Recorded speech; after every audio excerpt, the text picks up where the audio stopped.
Muito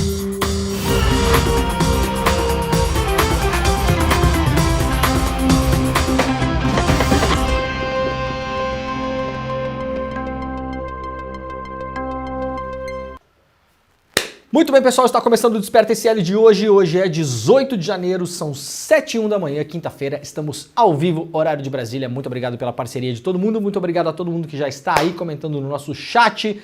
Seja muito bem-vinda, seja muito bem-vindo. Nesta manhã maravilhosa para muitos, mais uma manhã de tragédia também no sul do Brasil, principalmente a capital do Rio Grande do Sul, Porto Alegre, que sofreu uma tempestade muito brutal nas últimas 48 horas. Daqui a pouquinho a gente vai mostrar isso aqui para vocês também. Mas temos uma notícia urgente agora pela manhã. O deputado federal, o bolsonarista Carlos Jordi, acaba de ser alvo da Polícia Federal na 24ª fase da Operação Lesa Pátria, a operação que investiga os atos golpistas do 8 de janeiro e, claro, todo o contexto que levou aos atos golpistas do 8 de janeiro. O deputado federal é um dos investigados e é um dos alvos da operação da PF. Nessa manhã, a notícia acabou de ser dada lá no portal do iclnoticias.com.br, não está em nenhum lugar, pelo que eu vi por enquanto. Eu recebi essa notícia agora de manhã pelo WhatsApp, não consegui conferir os outros portais de notícias, mas pelo que eu vi na capa da Folha, do UOL, do Globo, do Estadão, dos principais jornais, ainda não está publicado. Então, antes de mais nada, se você quiser detalhes sobre isso, corre para lá, iclnoticias.com.br. Daqui a pouquinho a gente vai ler a notícia e ao longo do programa a gente vai esperar a equipe do portal iclnoticias.com.br atualizar, porque essa é a operação da Polícia Federal que investiga os incitadores e financiadores do 8 de janeiro. Então atenção de novo, notícia urgente agora pela manhã, acabou de sair, saiu agora, faz, sei lá, 3 minutos lá no iclnoticias.com.br. Deputado bolsonarista federal Carlos Jordi, um dos mais vocais, um dos mais ferrenhos defensores da extrema-direita no nosso parlamento, acaba de ser alvo da Polícia Federal na Operação Lesa Pátria. Então, daqui a pouquinho a gente lê a notícia, vai ficar de olho por aqui e vamos atualizando ao longo do programa, tá bom? Bom dia para quem nos acompanha pela TV aberta, TVT em São Paulo, TV Querimorê na Bahia, e também para quem nos acompanha pelo rádio, lá na Rádio Brasil Atual e também na Rádio Heliópolis. Bom dia, pessoal de Heliópolis, muito obrigado pela companhia. Você vai chegando por aí, se estiver nas redes sociais, estamos ao vivo lá no Facebook, no Twitter, na Twitch, no Instagram, mas também estamos ao vivo nos canais do YouTube do ICL Notícias, do Eduardo Moreira e do Leandro Demore, os 3 canais onde você pode acompanhar este programa. Vai chegando lá nos canais, vai deixando o seu like, ativa o sininho. Se você não assina o canal ainda, por gentileza, assine o canal, porque é de graça e aí tem uma chance um pouco melhor de você ser avisado quando esses programas estiverem no ar, mas você sabe, todas as manhãs, das 7 da manhã até o meio-dia, nós estamos ao vivo em programação contínua aqui no ICL Notícias. A gente começa amanhã com o Desperta ICL, depois tem o ICL Notícias primeira edição, depois temos o Em Detalhes, depois temos o nosso programa sobre mercado financeiro e economia. Sabia que nós temos um programa sobre isso também? Você não precisa ficar consumindo os programas dos econocoaches por aí, muitos deles que ou não sabem nada ou mentem para você, ou as duas coisas juntos, né? Você pode ficar por aqui pelo ICL e depois nós temos o Rolê ICL com o William De Luca fechando a nossa manhã. O Rolê ICL, o programa que antes era transmitido às 5 horas da tarde, agora ele complementa a nossa manhã aqui, então você pode almoçar lá com o William De Luca, dando muita risada com os principais memes que tem a ver com política também. Então não é um programa só de memes, não, é um programa que faz aí uma junção entre informação e um pouco de humor para vocês também, às vezes muito mais humor também, para vocês poderem ter um almoço um pouco mais tranquilo, informado, mas um almoço comicamente informado, programa que também tem a participação do nosso querido Guga Noblar, tá bom, gente? Muito bem, se você puder, compartilhe este programa e hoje no final do programa eu vou explicar mais uma vez como vai ser o curso que o Edu vai dar, na verdade uma grande aula aberta, uma palestra chamada O Mapa da Mina. Todos os anos em janeiro o Eduardo Moreira libera um mapa da mina de fato para todo mundo, ao vivo, exclusivo e grátis, que vai acontecer no dia 28 de janeiro, agora, 28 de janeiro, então vocês vão poder se inscrever e é aquela coisa, pega toda a maçaroca de informações, toda a complexidade da economia brasileira e mundial para colocar na mão de todo mundo que quiser assistir de graça, gente, de graça, ao vivo, exclusivo e de graça. Como que vai ficar o dólar?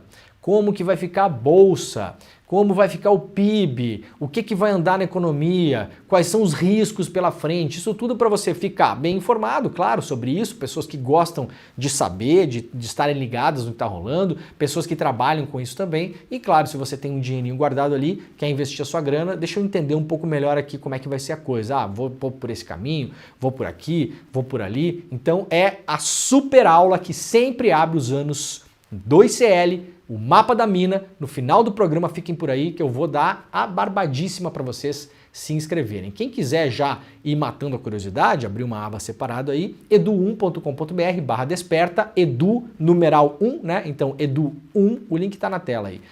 .com.br/desperta, pode correr lá e já ler para sacar o que vai rolar e já fazer a sua inscrição ali, porque é rápido, é só botar o e-mail, o nome, vai receber o link por e-mail, tudo certinho. No final do programa eu volto a tratar desse assunto, tá bom? Vamos lá então, gente, porque a notícia é urgente, urgentíssima.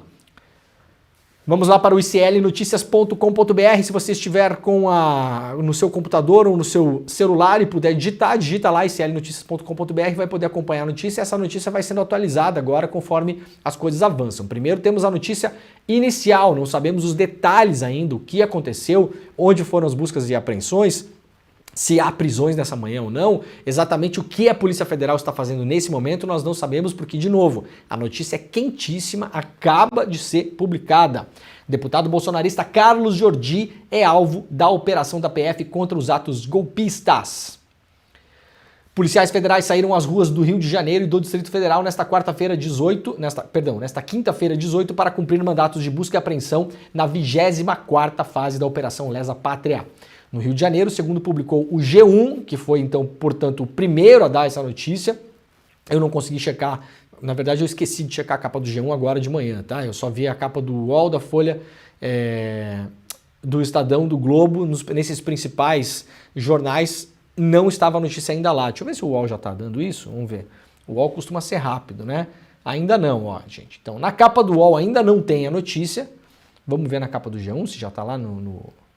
Vamos lá, quem sabe faz ao vivo, né, bicho? Tá aqui, ó. Tá aqui na capa do G1, né?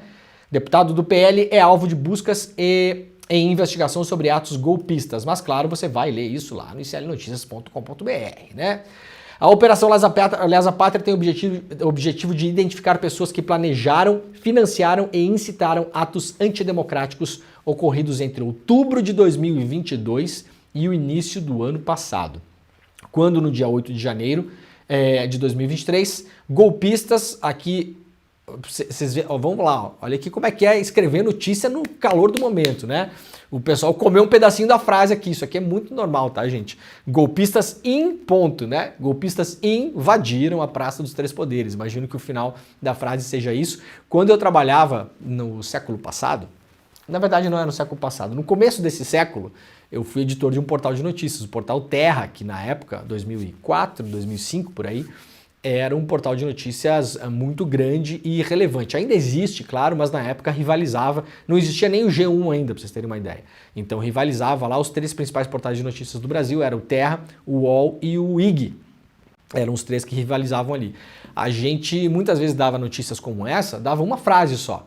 Então colocava lá um urgente, deputado é alvo da Polícia Federal, dava uma frase e colocava mais informações em instantes. E aí quando as pessoas iam ler, já tinha lá os jornalistas escrevendo mais um pedaço da notícia, atualizava. Mais um pedaço da notícia, atualizava, e assim que se fazia a internet no começo do século, né?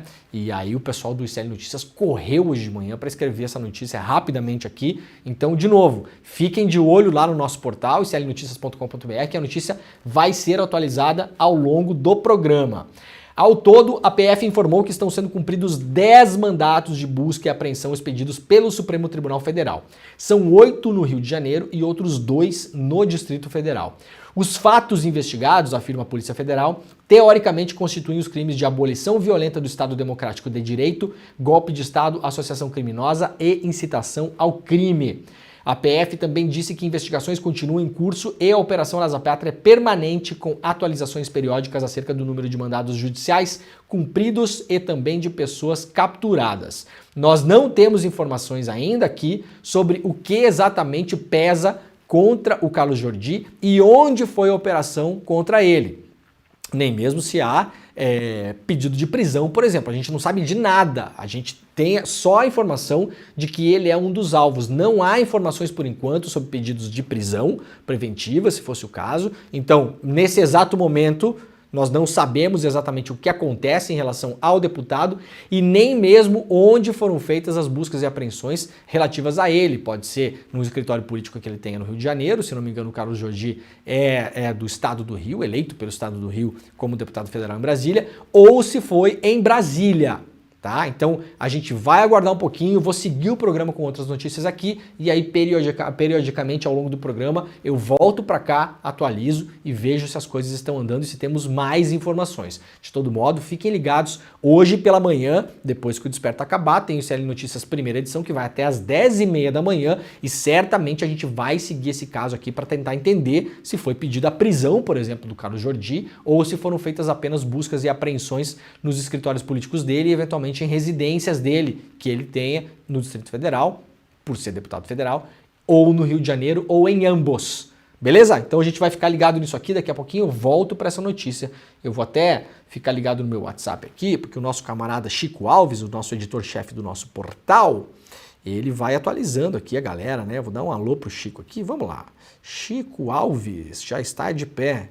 Querido Chico, vamos mandar um áudio ao vivo pro Chico Alves? Vamos fazer o seguinte... Querido Chico Alves, nós estamos ao vivo no Desperta, mandando um áudio para você, o nosso editor-chefe do portal slnoticias.com.br. Então, por gentileza, Chico, nos avise pelo WhatsApp se tiver atualizações da notícia que a gente volta para ela, tá bom? O pessoal aqui da audiência tá mandando um beijo para você, tenho certeza disso. Valeu! Muito bem, tá mandado o áudio ao vivo, tá resolvido. E a gente vai seguindo, vai dando uma olhada no que está acontecendo aqui. Olha só, gente, a Prefeitura de Porto Alegre decretou situação de emergência após tempestade. Estamos aqui no portal sul21.com.br. A Prefeitura de Porto Alegre decretou situação de emergência na tarde desta quarta-feira, portanto, ontem, no final da tarde, em função dos estragos causados pelas chuvas intensas que caíram na capital na noite de terça. A medida autoriza a mobilização de todos os órgãos municipais para atuarem sob o gerenciamento da coordenação da Defesa Civil, nas ações de resposta ao desastre e também para a reabilitação do cenário e reconstrução. O decreto classifica a situação como desastre de nível 1, nos termos de uma portaria de 2022 do Ministério do Desenvolvimento Regional, causado por chuvas intensas.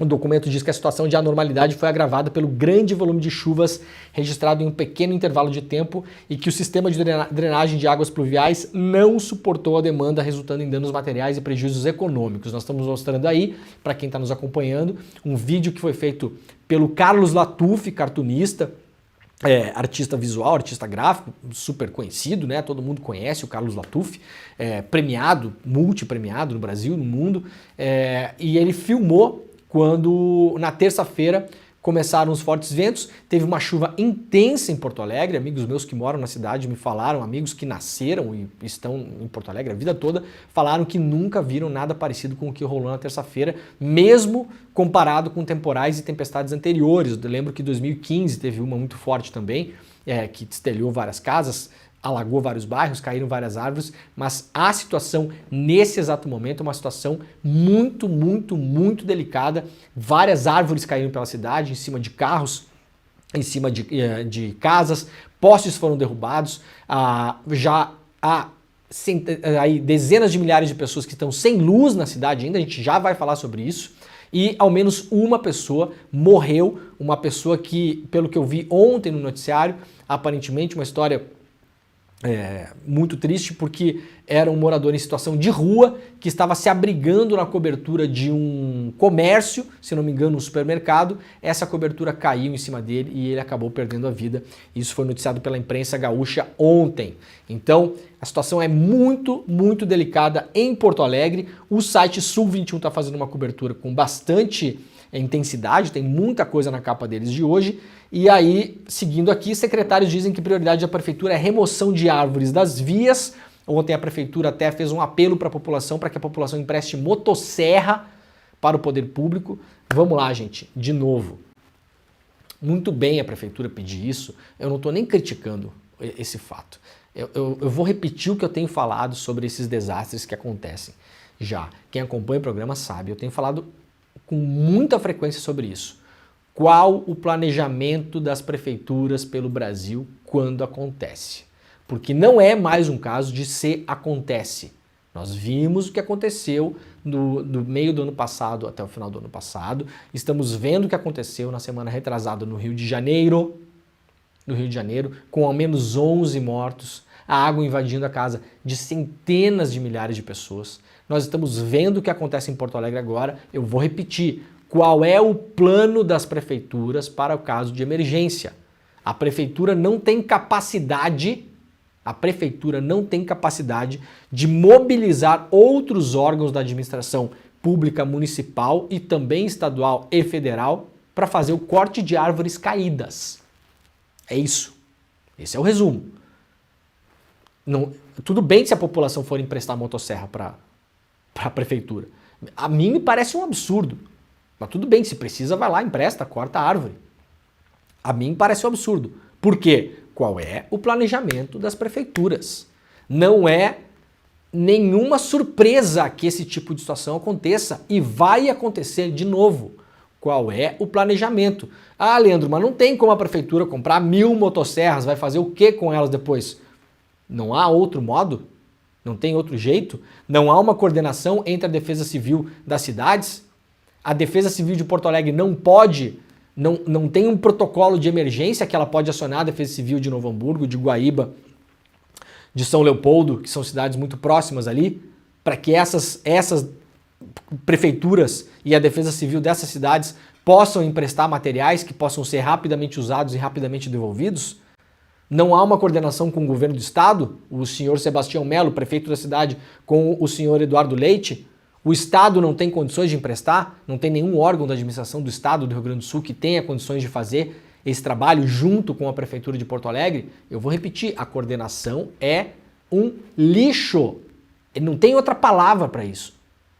Se nós aqui toda manhã estamos avisando sobre esses fatos, implorando para que as pessoas possam também pressionar as prefeituras locais, a gente vê acontecer numa cidade do tamanho de Porto Alegre, que está longe de ser uma cidade que passa por problemas graves em relação às finanças da cidade, por exemplo, diferentemente de outras cidades que têm uma situação financeira muito pior que a de Porto Alegre, a prefeitura não consegue tirar as árvores que caíram na rua.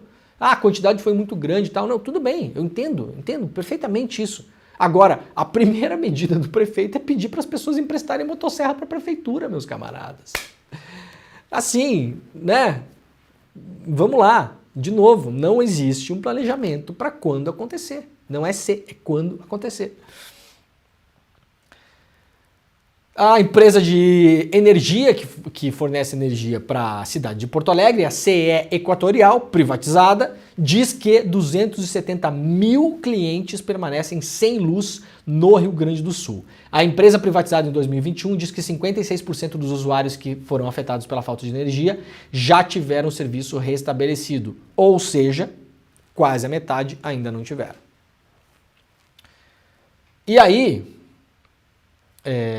sem luz em casa, noticia aqui o portal Gaúcha ZH, sem luz em casa, moradores de Porto Alegre correm para supermercados e shoppings para recarregar celulares. Eu resolvi trazer aqui para vocês a título de curiosidade, para a gente entender como a coisa anda, mais ou menos. Essa semana que passou, o Tarcísio de Freitas, lá em São Paulo, deu uma declaração falando que, na ideia dele, não se renova o contrato que foi feito entre o poder público e a Enel. A Enel, companhia de energia, que comprou o que tinha sobrado da Eletropaulo e que hoje fornece energia elétrica na cidade de São Paulo. A Enel, né? A Enel que deixou as pessoas sem luz uma semana, quando teve problema de tempestade também em São Paulo, em dezembro.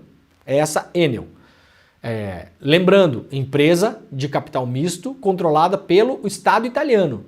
Então, na verdade, nós privatizamos a energia de São Paulo para uma estatal italiana. Nós estatizamos a energia de São Paulo, que era estatal, agora ela continua estatal, só que agora ela é controlada pelo Estado italiano. Eu sempre falo isso, né? Ou nós somos muito burros, ou as empresas estatais estrangeiras que compram as nossas coisas aqui são os idiotas. Assim, não tem outra saída nesse negócio. E aí você pode imaginar. Mais ou menos como andam as coisas. Bom, primeiro, isso é campanha eleitoral. Tarcísio já está em campanha. Esse ano tem eleição para a Prefeitura de São Paulo. Tarcísio vai apoiar os seus candidatos.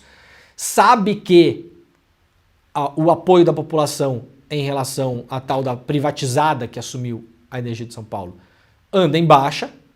Eu sempre digo isso aqui, os partidos políticos, os políticos fazem pesquisas de opinião pública com muita frequência, essas pesquisas não são publicadas, eles sabem de coisas que nós não sabemos, então tá lá, ficar rodando pesquisa toda semana, a cada 15 dias, ficar rodando pesquisa. Hoje em dia é muito mais fácil, com internet nem se fala, mais fácil e mais barato. Então ficar rodando pesquisa para saber, deu um temporal em São Paulo, a pessoa ficou sem luz uma semana. Roda uma pesquisa aí para saber como que tá a imagem do fornecimento de energia elétrica na cidade de São Paulo. O que a opinião pública tá achando? Rodou a pesquisa. Pô, prefeito, tá mal aí, não tá legal não. O pessoal não tá gostando, o pessoal tá meio brabo. Aí vai o Tarcísio publicamente e fala, a gente não vai renovar com isso aqui. É o que o Tarcísio pensa? Não é. O cara é um privatista, o cara quebrou a marreta lá, privatizando estrada lá na Bolsa de Valores, gente. Não é o que o cara pensa, a gente vê que os caras andam conforme a conveniência. E aí tem um caso muito curioso, vejam só isso aqui, essa sequência de mensagens, né? Isso aqui é o Sebastião Melo, atual prefeito de Porto Alegre, em dois momentos, vamos lá. Isso aqui é o Sebastião Melo em 2021. O que fazia Sebastião Melo em 2021? Cadê minha canetinha que não tá funfando aqui? Vamos lá, canetinha, vamos acordar. Ah, acordou agora. Volta para lá, isso. Isso aqui é Sebastião Melo em 2021, ó. Quando era deputado estadual, foi deputado estadual um pouco antes disso aqui já era prefeito de Porto Alegre, publicou o seguinte, 28 de março de 2021, bom dia, disse o Sebastião Melo, a prefeitura aguarda com ansiedade a realização do leilão para a privatização da CE. CE é a Companhia de Energia Elétrica do Estado do Rio Grande do Sul, estatal, que foi privatizada, para poder receber os cerca de 60 milhões acumulados em dívidas do ICMS com Porto Alegre. Sebastião Melo em 2021. Sebastião Melo ontem, 2024, publicado em 17 de janeiro de 2024. Já que a direção da CE Equatorial, essa aqui já é a privatizada, não atende o telefone nas últimas horas. Gente, isso aqui é o prefeito da cidade de Porto Alegre indo ao Twitter dizendo para a população que o prefeito, não consegue falar com a companhia de energia elétrica. A prefeitura, não consegue falar com a companhia de energia elétrica que fornece energia para a cidade a qual ele governa.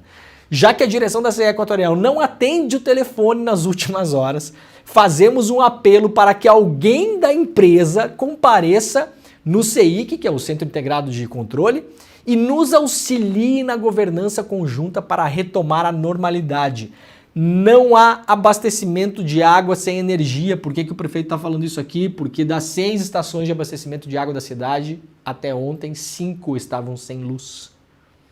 E se não tem luz nesses lugares, não tem água para as pessoas, porque não tem bombeamento de água. 2021, dando graças a Deus que ia ter privatização, votou a favor da privatização quando era deputado estadual. Ontem, o prefeito da cidade que votou pela privatização da CE não conseguia falar com a empresa que fornece energia elétrica na cidade de Porto Alegre, tendo que recorrer ao Twitter de forma patética, porque eu estava dando risada ontem disso aqui, eu fiquei uma meia hora rindo desse negócio. É um negócio patético, é um negócio que mostra como a coisa anda. O que é que a CE Equatorial e essas empresas fazem quando elas compram empresas públicas, gente? A gente já falou sobre isso aqui várias vezes. Qual é a primeira decisão de uma empresa privada quando ela compra uma empresa pública? Primeira decisão. Demissão. Primeira decisão. Pode ser 20%, 25%, 30%, metade. Primeira coisa, demissão. O que é que uma demissão causa em uma empresa? Ela causa a melhora imediata do balanço da empresa. Então, um executivo que chega de uma empresa privada e assume uma empresa pública, ele precisa mostrar resultados. Até porque, na imensa maioria das vezes, o salário dele depende de resultado. Ele tem um salário, mas tem as bonificações. Todo executivo tem isso. Raríssimos não tem. Um executivo tem salário e tem mais uma grana que ele ganha conforme a empresa vai, entre aspas, bem no balanço.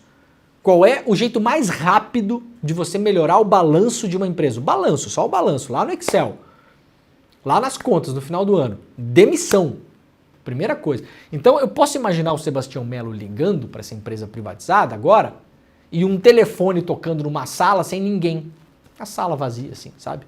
Uma sala que tinha antes, sei lá, 30 pessoas para atender telefone. Né? Estou fazendo uma imagem aqui, um pouco cômica, porque a situação é ridícula mesmo, né? E um telefone tocando e aquela cena de filme assim, começa filmando só o telefone, né? Filmando só o telefone começa a tocar e a câmera vai se afastando e aí vai mostrando aos poucos uma sala enorme, sem ninguém sentado, e o telefone tocando e o Sebastião Melo do outro lado da linha, assim, tentando. Aí o sinal cai, aí ele fala com alguém, o pessoal não tá, ninguém atendeu lá. Né? Parece que tá ligando para a pizzaria às 5 da tarde, a hora que a pizzaria não abriu ainda, desesperado, morrendo de fome, a pizzaria só abre às 7h30. Tá o Sebastião Melo pendurado no telefone às 5 da tarde tentando chamar a pizza. Isso aqui é uma situação ridícula, ridícula. Parabéns, viu, Sebastião Melo? Parabéns. Parabéns. Vai você lá agora restabelecer a energia da subestação de água lá. Vai você lá. Pega uma chave de fenda e uma luva e vai lá você agora. Não era bom? Não era tão bom esse negócio aqui que vocês fizeram? Não foi isso que vocês venderam para a população? É a mesma coisa que aconteceu em São Paulo. Mesma coisa.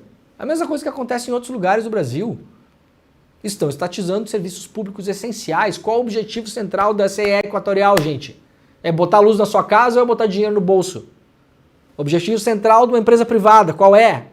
Aula de economia 00.01. Lucro. Lucro.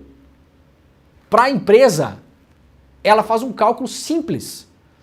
Vai ser muito ruim se eu deixar as pessoas 5 dias sem água, porque eu não vou fornecer luz lá, porque eu tenho pouca equipe, tem pouca gente, não vai dar, não consigo fazer. Porque eu demiti uma galera, não tem condição de fazer.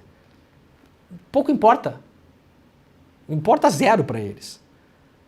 Então, essa é a situação patética do dia. A gente vai falar mais sobre isso aqui no ICL Notícias, primeira edição também. Parabéns, viu, Sebastião Melo? Pega uma luvinha agora, uma chave de fenda, né? Um alicate, 3 pedaços de fio, vai emendar os fios lá sozinho agora. Vai lá, vai resolver lá. Já que esse negócio era tão bom, vai fazer você agora.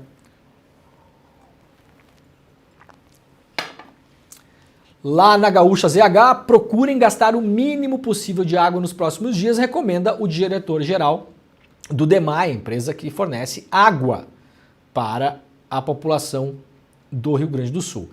O diretor-geral do Departamento Municipal de Águas e Esgotos do DEMAI recomendou nesta quarta-feira que a população de Porto Alegre reduza o consumo de água disponível pelos próximos dias. A medida, segundo Maurício Loss, busca reduzir os transtornos provocados pelo não funcionamento das estações de tratamento e bombeamento da cidade porque estão sem luz. Simplesmente por isso. 5 das 6 estações de tratamento de água foram afetadas pela falta de energia elétrica. A única que não deixou de operar desde a passagem da tempestade na noite de terça-feira foi a estrutura localizada no bairro Belém Novo, na zona sul da cidade. Uma estação permanece sem luz, trata-se da ETA das Ilhas. A CE Equatorial está trabalhando para o restabelecimento da energia elétrica nesse ponto. As outras 4 no Menino Deus, São João, Tristeza e Moinhos de Vento já estão com energia. Isso aqui é a notícia dessa manhã aqui, né? Sebastião Melo ontem estava implorando para a empresa no Twitter, ontem. E agora pela manhã a notícia de que agora uma ainda está sem energia, 4 foram restabelecidas. Só que a volta da água ocorre de modo gradual em cerca de 80 bairros da cidade. Então não é assim, você deixou sem energia lá, agora ligou, tá todo mundo com água. Não é, né? Aí o sistema vai ter que encher de novo, tem que regular a pressão, você não pode meter pressão no sistema, senão você vai explodir o sistema. Tem que regular a pressão, distribuir primeiro aqui, depois lá, depois ali, depois lá. Então são 80 bairros sem água. 80 bairros sem água por falta de energia elétrica. Pode acontecer falta de energia elétrica por causa de uma tempestade? Claro que pode. Vou repetir. Qual é o plano que o senhor Sebastião Melo tem quando isso acontece? A gente viu. Em relação à energia elétrica, plano nenhum.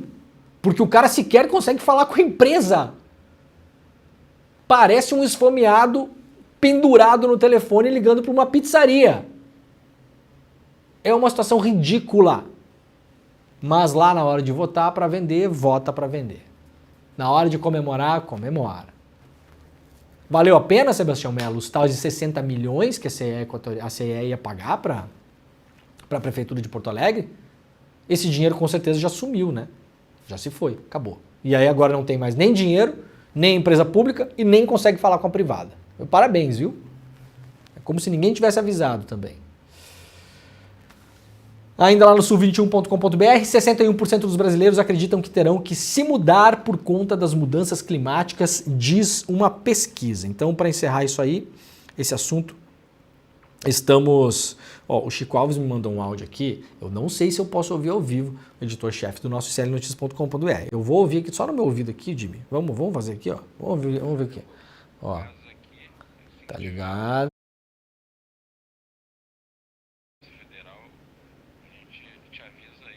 Aí, ó, viu? Ó, vou tocar o áudio. Jimmy, vou botar no meu microfone aqui, vamos ver se... Vamos ver o que o Chico Alves respondeu pra gente em relação à operação em cima do Carlos Jordi. Vamos lá. Eu vou botar bem no meu microfone aqui, ó. Aí, ó. Pode deixar, Demore. Estamos ligados aqui. Assim que tiver uma atualização aí sobre essa operação da Polícia Federal, a gente te avisa aí na hora, tá? Viu, gente? Então é isso aí. A gente tá ligado aqui. O negócio é ao vivo, né, Jimmy? Pegou o áudio aí, Jimmy? Jornalismo de WhatsApp, mas esse é o jornalismo responsável de WhatsApp, né, Jimmy? Não é a fake news que o pessoal consome todos os dias. Daqui a pouquinho a gente volta para a notícia lá para ver se temos novidades em relação ao deputado federal Carlos Jordi, como para quem está chegando atrasado agora, o deputado federal Carlos Jordi, bolsonarista, um dos mais ferrenhos defensores da extrema-direita na Câmara Federal, é alvo da 24ª fase da operação Lesa Pátria, que busca identificar os perpetradores, financiadores e instigadores do 8 de janeiro, um mandado que foi expedido pelo Supremo Tribunal Federal, buscas e apreensões, não temos notícias de prisões, ainda não sabemos se foi pedida a prisão do deputado. Isso a gente está tentando buscar, tentando apurar para trazer para vocês aqui em primeira mão. Mas já sabemos que tem buscas e apreensões no Rio de Janeiro e no Distrito Federal. Groenlândia perde 5.000 quilômetros de camada de gelo em quase 4 décadas. A Groenlândia perdeu 5.000 quilômetros quadrados de camada de gelo entre os anos 85 e 2022. É o que aponta um estudo publicado pela revista Nature. Foram realizados cerca de 240 mil imagens de satélite durante o período. Capitaneado pelo glaciólogo Chad Green, do Laboratório de Propulsão a Jato da NASA nos Estados Unidos, o estudo estima que o derretimento de gelo na Groenlândia tenha contribuído com mais de 20% para o aumento do nível dos oceanos desde 2002. Toda vez que eu trago essas notícias aqui, eu fico cada vez mais impressionado. Cada vez mais impressionado. De acordo com Green, além das cerca de 240 mil imagens feitas por satélite, o estudo também utilizou inteligência artificial para analisar as mudanças de posições das geleiras. Quase todas as geleiras da Groenlândia perderam peso ou retrocederam nas últimas décadas. Está acontecendo em toda parte ao mesmo tempo, disse o pesquisador. Segundo o estudo, mais de 1 trilhão de toneladas de gelo foram perdidas em quase 4 décadas. A camada de gelo da Groenlândia é a segunda maior do mundo depois da Antártica. O estudo apontou ainda que as geleiras mais suscetíveis às mudanças sazonais, que se expandem no inverno e retrocedem no verão, são também as mais sensíveis ao impacto do aquecimento global. Tem volta em curto prazo de tempo isso aqui, ou médio? Não tem. Não tem. Não tem. Alguém vai lá colocar a Groenlândia num freezer? Alguém vai resolver? O nosso amado capitalismo vai resolver isso? Vai criar um freezer gigante lá da empresa de geladeira para resolver? Não vai. Não vai.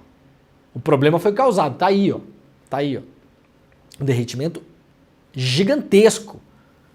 Gigantesco. Um estudo publicado na Nature, que é uma revista séria, uma das mais sérias do mundo em termos científicos. 240 mil imagens de satélite para mostrar que a coisa tá feia mesmo, gente. Cada vez mais, né?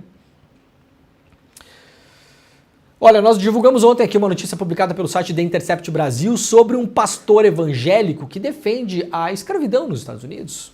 Diretamente, assim, sem meias palavras. Sem meias palavras. Fala que ter escravos lá nos Estados Unidos era uma coisa de Deus. Era normal, não era problema nenhum, não é pecado, contanto que você tratasse os seus escravos muito bem, né? Você fosse um cara legal, um senhor bacana, um senhor querido, fofo, né? Você compra a pessoa, ela vira uma posse sua, um homem, uma mulher, um adolescente, uma criança, vira um bem, um patrimônio, como se fosse um cavalo, uma mula, uma carroça. Mas se você tratar a pessoa legal, não tem problema, segundo a visão, a leitura da Bíblia que esse cidadão norte-americano faz. Muito bem, esse cara viria ao Brasil para participar de um dos principais congressos evangélicos do país. O site Intercept publicou essa notícia e agora temos uma atualização. Encontro evangélico cancela palestra de pastor americano que justifica a escravidão. A organização do Encontro Evangélico Consciência Cristã 2024 cancelou a participação do pastor americano Douglas Wilson. O cancelamento ocorre após a repercussão negativa da presença do religioso, que prega a ideia de que a Bíblia autoriza a escravidão. O evento acontecerá em Campina Grande, na Paraíba, em fevereiro. Em nota, a Visão Nacional para a Consciência Cristã, organizadora do evento, informou que decidiu cancelar a participação do pastor Douglas Wilson, da Christ Church, após polêmicas levantadas por interpretações de falas do preletor sobre o tema sensível da escravidão no contexto americano. Ou seja, não cancelou porque esse cara é um criminoso, um racista, uma pessoa da pior espécie, não. Cancelou porque deu, entre aspas, polêmica algumas falas dele que, aqui tá um quem me conhece sabe, né? Tem um problema de interpretação nas falas. Então, assim, o problema não é o cara ser um racista. O problema não é o cara usar a Bíblia para justificar a escravidão. O problema não é ele ter sido convidado, porque eu posso imaginar que o Ronilson Pacheco, que é um colunista do Intercept, um excelente colunista, pastor, acadêmico, cientista, estudioso, vive nos Estados Unidos, eu posso imaginar que se o Ronilson Pacheco sabe quem é esse cidadão, as pessoas que o convidaram para vir palestrar no Brasil também sabiam. Isso aqui é o mesmo caso do tal do filho do Hamas, que veio para o Brasil no ano passado, palestrar na CONIB, a convite da organização Stand With Us, capitaneada pelo o lobista de Israel, André Laget, que, aliás, entrevistado no Fantástico de novo no domingo. Publicou artigo na Folha de novo essa semana. Né? A grande imprensa não aprende. Apresentado como um especialista neutro, desinteressado na questão de Israel e Palestina. Trouxe para o Brasil o filho do Hamas e eu, em uma pesquisa de 5 minutos no Google, peguei 3 falas do tal do filho do Hamas, que veio para o Brasil para falar sobre a paz, sobre a situação de 2 estados, sobre o direito dos palestinos também terem uma terra, chamando palestinos de terrorista, falando que não deseja mais nenhum estado árabe na região. Uma outra fala dele que foi descoberta depois comparando os palestinos a gado, a vaca, né? Esse é o cara que foi trazido ao Brasil. Eu posso imaginar que a Stand With Us e a CONIB fizeram o que eu fiz antes de trazer o cara, usaram o Google. Então, eu posso imaginar também que a Visão Nacional para a Consciência Cristã também tem Google onde essas pessoas moram. Será que não tem? Será que não tem internet onde as pessoas moram? Então, sabiam exatamente quem estava trazendo e não cancelaram a participação por esse pastor ter falado o que falou. Cancelaram porque essa gente aí horrível aí da esquerda, né? O Ronilson Pacheco, uma pessoa horrível, o Intercept, um site horrível, né? Todo mundo, essa gente horrível, interpretou mal o que ele falou.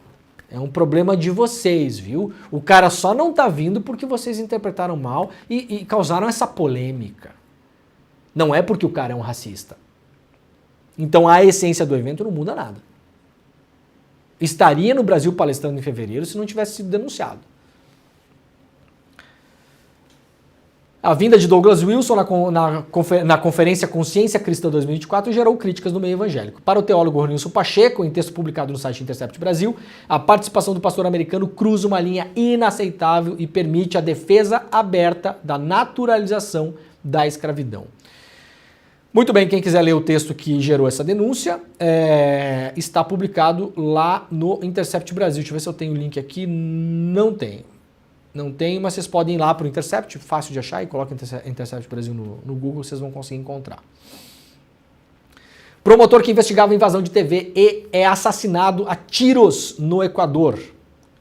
O Ministério Público do Equador informou que o promotor César Soares foi assassinado a tiros na tarde de quarta-feira. Ele investigava a invasão da TV estatal TC Television, ocorrida no dia 9 de janeiro. O crime ocorreu na cidade de Guayaquil. Lembra aquela invasão que nós mostramos no Equador? Criminosos invadem ao vivo um programa de televisão, rendem os participantes do programa e ficam lá por algumas horas até serem desarmados pelas forças locais. Então, o promotor que investigava isso foi assassinado ontem em Guayaquil a tiros. De acordo com o Ministério Público, Soares era responsável pela investigação que apurava qual grupo criminoso estaria por trás da invasão do canal. Nas redes sociais, a Procuradora-Geral do Equador, Diana Salazar, publicou um vídeo em que afirma que vai pedir às forças de segurança proteção às autoridades. As primeiras informações que nós tivemos ontem é de que o promotor, nesse dia de ontem, estava sem escolta. Ele estava sendo protegido por escolta, mas parece que ontem ele tinha dispensado a escolta. E aí acabou sendo interceptado no meio da rua e acabou sendo assassinado. Olha, uma notícia que eu deixei para trás aqui, era do dia 16 de janeiro, 2 dias atrás, e o programa vai passando, aquela coisa, e a gente não tem tempo de ler tudo, mas eu fiz questão de mantê-la aqui, aberta, então eu vou trazer ela hoje aqui para vocês. Rapidamente, só para vocês terem, só para confirmar o que a gente já sabe. Confirmar o que a gente já sabe, mas é importante a gente ter as confirmações. Elite no Brasil vê renda crescer até o triplo do observado entre o restante da população. Ou seja, resumindo, enquanto a renda média da população brasileira cresceu nos últimos anos, male para comer a inflação, foi esse o crescimento que teve, cresceu lá 15, 20, 25%, a inflação no período foi mais ou menos a mesma, ou seja, na prática, a renda média da população brasileira, principalmente dos mais pobres, ela está igual ao longo dos últimos anos. O 1%, e às vezes não é nem o 1%, gente, é o 0,01%, triplicou a sua renda ao longo desse tempo. A renda média de 15 mil pessoas pertencentes ao grupo do topo da pirâmide no Brasil cresceu nos últimos anos até o triplo do ritmo observado entre o restante da população, aumentando a concentração de riqueza até o fim do governo do Jair Bolsonaro. Entre essa elite, que representa o 0,01% da população, é pouco, né?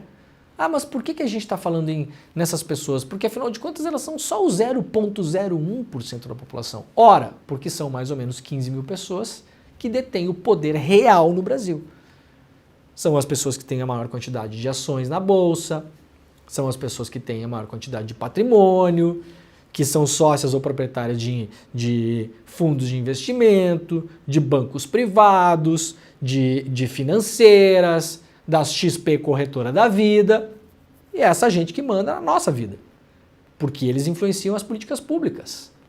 Eles conseguem botar dinheiro para rodar, e quando esse dinheiro roda, eles influenciam a política pública, a aprovação do projeto de lei, derrubar um projeto de lei, como fez o Google e o Facebook durante o PL 2630, com a força da grana.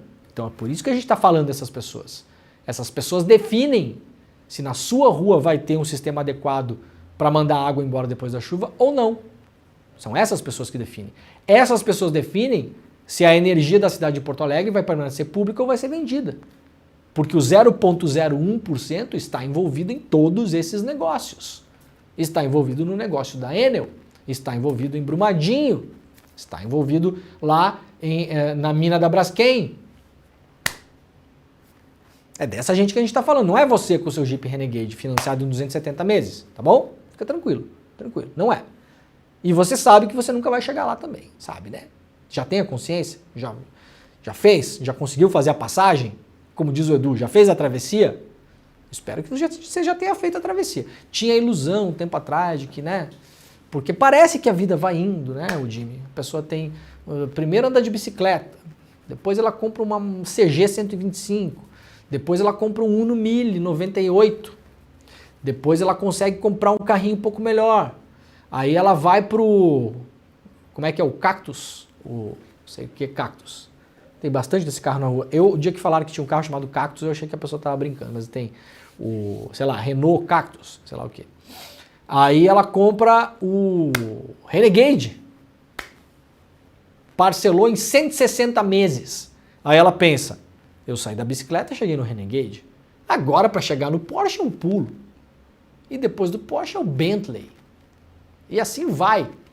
E daqui o quê? 5 anos estou jantando com o Jeff Bezos em Nova York. E eu tô pagando a conta ainda, porque eu não vou deixar o cara pagar não, eu pago.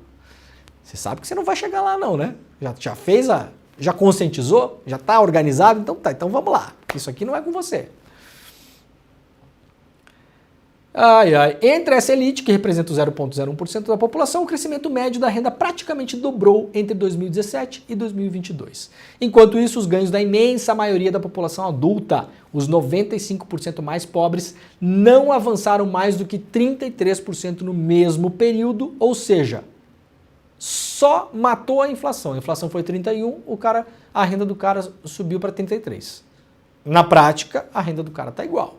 De 2017 até o ano passado, até 2022, tá a mesma coisa. Mudou nada, né?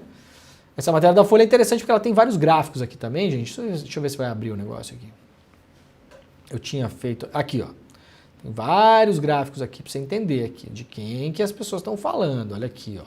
Evolução da renda no Brasil. Essa galera que ganha quase toda a grana que é gerada no país, ela fica na mão de uma galerinha, assim, pessoas que você nunca viu, que você não conhece, que você nunca cruzou com essas pessoas. A gente está falando de mais ou menos 15 mil pessoas no Brasil, um país de mais de 200 milhões de habitantes, então você não sabe nem onde essa pessoa mora. Aliás, muitos deles não moram nem no Brasil porque odeiam o Brasil. Mora na Suíça, mora nos Estados Unidos, não sei o quê, tá? Para além disso, quem ama o Brasil é você. Essas pessoas, em geral, elas só amam o Brasil para fazer dinheiro, porque o Brasil é um paraíso fiscal disfarçado, essa é a grande verdade, é bom ser rico no Brasil, né? É bem bom ser rico no Brasil. Mas nem mora no país, tá? Nem gosta. Acha que vocês aí, ó, tá? Não tem jeito. 0,1%, olha lá onde é que os caras estão. Lá em cima, ó. Não dá nem pra ver. Não dá nem pra ver. Aqui a evolução de renda, né? Qual era a renda média mensal? A renda média mensal de mais ou menos uma dessas 15 mil pessoas, tá? Olha aqui, ó. Esse gráfico aqui é bacana, né? Olha aqui que legal. Vamos lá. Vamos rabiscar um pouquinho aqui, depois a gente volta lá pro Carlos Jordi. Qual que era a renda média mensal de uma pessoa que estava no 0,01%, lá no topo da pirâmide, lá em cima, lá na luzinha aquela que fica piscando em cima do prédio, para não bater avião, sabe? Tem umas pessoinhas ali em cima dessa luzinha. Essa é a imagem. Lá, é o que cabe em cima da luzinha, da lampadinha, tem umas pessoas ali. 15 mil pessoas no Brasil. Renda média de uma dessas pessoas mensal, em 2017, mais ou menos 1 milhão e 100 mil reais. 1 milhão e 100 mil reais, o que dá 12 milhões de reais por ano. Renda média mensal.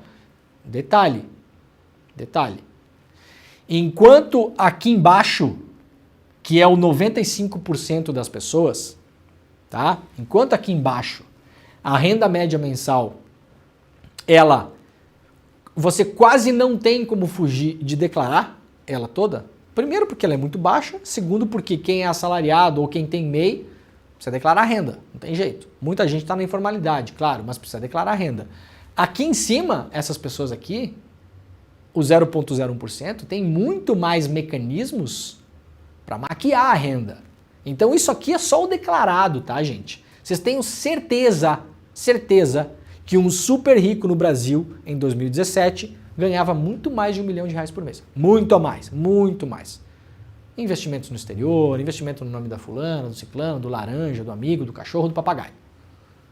colocado numa trust, que é de uma empresa de Luxemburgo, que é o dono, que é a empresa de Malta, que o dinheiro está nas Bahamas, que o dono dessa empresa é um trust no Caribe, que não sei aonde, e nas Ilhas Virgens, e aí tem uma empresa no Uruguai, que daí é do cara aqui. Ninguém sabe, ninguém viu. É assim que funciona, mesmo. Pobre não tem condição de fazer isso, nem sabe que isso existe. Aumentou para quanto em 2022 a renda média desse bacana aqui? Para 2 milhões, 2 milhões e 100. Então, foi de 12 por ano, na média. Tem gente aqui que ganha muito mais do que isso, né? Isso aqui é média. Foi de 12 para 24 milhões por ano. Qual que é a renda média dos demais 95% da população em 2017? R$ 1.700. Hoje, em 2022, que é o último dado atualizado, R$ 2.300. Aumentou 33%. A inflação foi 31%, então na prática não aumentou nada. Aqui aumentou 96%. Isso aqui é a combinação de duas coisas: pandemia e o governo Paulo Guedes. Pandemia e governo Paulo Guedes. Duas catástrofes que atingiram o Brasil, que operaram para essa gente aqui. Operaram para essa galera aqui. A matéria está lá na Folha para quem quiser ver a matéria, tá bom? Vamos lá rapidamente para mais 2 ou 3 notícias muito rápidas aqui, e aí depois eu quero voltar para o caso do deputado federal Carlos Jordi. Queremos ser taxados, diz grupo de 250 super ricos que pede para pagar mais impostos. Isso aqui é uma notícia publicada pelo UOL.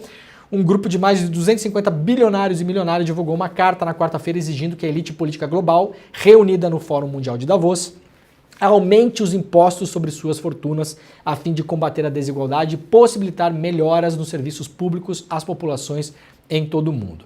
A carta está publicada lá no UOL, para quem quiser ler.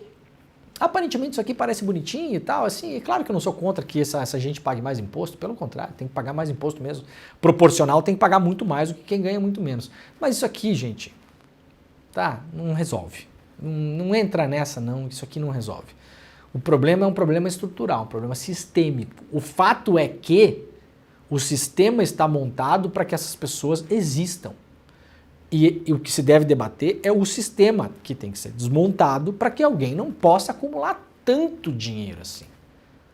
É claro que a pessoa, se ela tem o sonho, tem gente que não tem o sonho de ser rico, não é? Isso também não é um senso comum. Tem gente que não tem o sonho, eu quero ser rico, tem gente que não tem gente que tá de boa. Eu quero uma grana suficiente para viver a minha vida, ter um conforto e tal. Uma vida bacana, dar um estudo legal pro meu filho, poder viajar de vez em quando, ter um hobby, morar num lugar legal, ter um carrinho bacana e ponto. De vez em quando poder sair num restaurante um pouquinho mais caro. Isso não é ser rico. Isso não é ser rico. Isso é você almejar ter uma vida confortável. Uma vida que você não se preocupe quando chegarem as contas. Chegou o final do mês, você fica tranquilo, você tem e está sobrando, faz uma poupancinha, pode se planejar para dar um presente bacana no aniversário de um amigo. Essas coisas do dia a dia, tem gente que não quer ser rica. E tudo bem quem quiser ser rico, não é um problema a pessoa querer levantar grana. Só que isso aqui é pornográfico, gente. Isso aqui passou de todos os limites. Nos próximos 10 anos a gente vai ter o primeiro trilionário no mundo, gente. O primeiro trilionário. E essas pessoas, em geral, não batem bem da cabeça. Qual o perigo da humanidade ter um Elon Musk com $1 trilhão?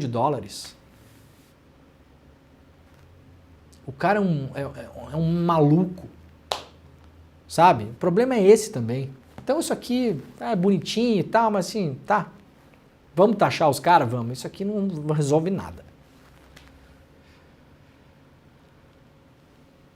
Última notícia rapidamente aqui, os bilionários que gastam uma fortuna para atrair cientistas das universidades, matéria publicada pelo New York Times e republicada pela Folha, mostrando que um grupo de famílias super ricas vem financiando com $500 milhões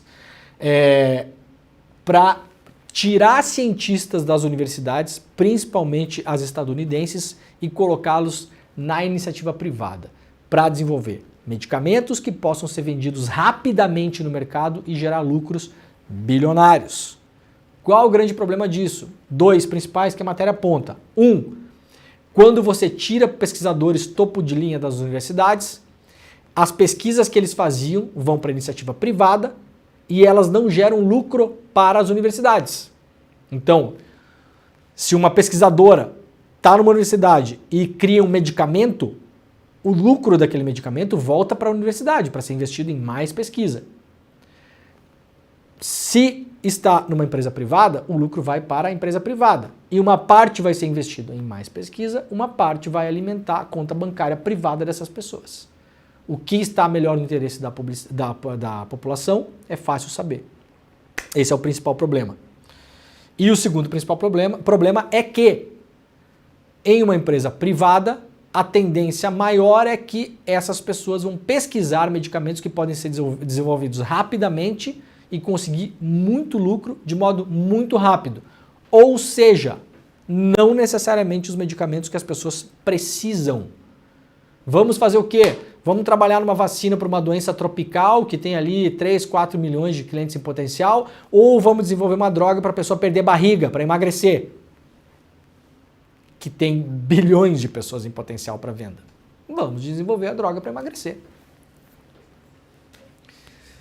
Tá bom? Então é isso que essa galera faz com esse dinheiro também, né? Muito bem, vamos lá voltar para a notícia do dia. O programa está chegando no final. Deixa eu ver se o Chico Alves me mandou alguma coisa aqui de novo. Não, então eu vou ler novamente a notícia para quem chegou atrasado.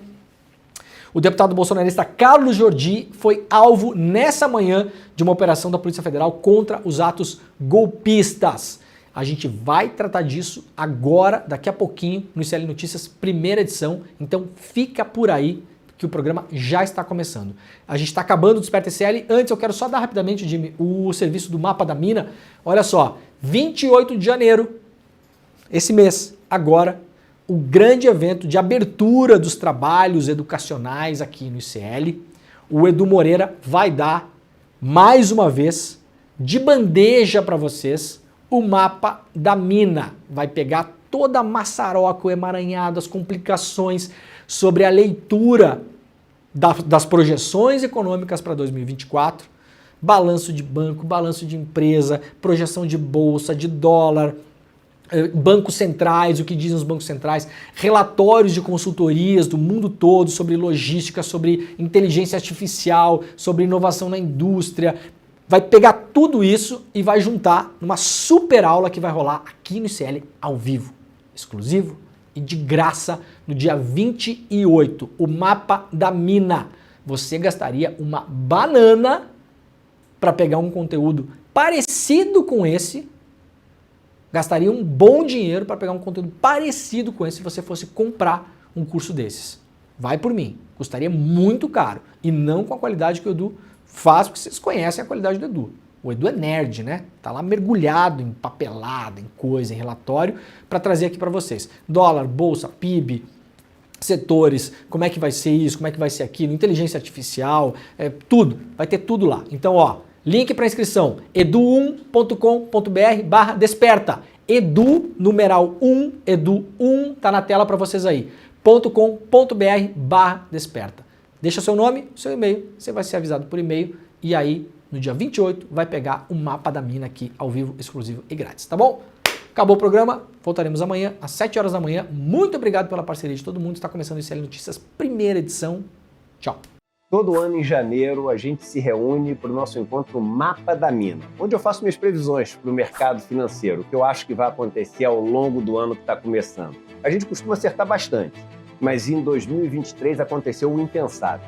A gente acertou tudo, absolutamente tudo que a gente previu. A gente acertou mais que os bancos, mais que as corretoras, mais que as casas de análise. Por exemplo, a Bolsa. Ela começou o ano ali meio que no mesmo lugar, sem ir para lugar nenhum, sem nenhuma direção. Mas do meio para o final do ano ela subiu e acabou tendo um resultado positivo. Porém, diferente do ano anterior, ela não se destacou em relação aos mercados internacionais. Em outras palavras, teve um alfa menor do que no ano anterior. Vamos ver o que eu previ no Mapa da Mina de 2023? O Ibovespa ele deve ter um primeiro semestre sem grandes movimentos direcionais. Ao longo do ano de 2023, a Bolsa, essa é a minha previsão, é a minha expectativa, a Bolsa parece ter maior probabilidade de alta do que de queda, mas com menos alfa em relação aos mercados externos do que em 2022. Pois é, na mosca. Impressionante, né? Inclusive com a riqueza de detalhes, com essa história de Alf, etc. Quer saber as minhas previsões para o ano de 2024? O encontro vai acontecer no dia 28 de janeiro, um domingo, às 8 horas da noite, no horário de Brasília. Se inscreve agora no link aqui em cima ou aqui embaixo, gratuitamente, e chame os seus amigos e amigas para participar. Em 2023, quem participou se deu bem. Agora é a sua chance de se dar bem em 2024 ouvindo as nossas previsões.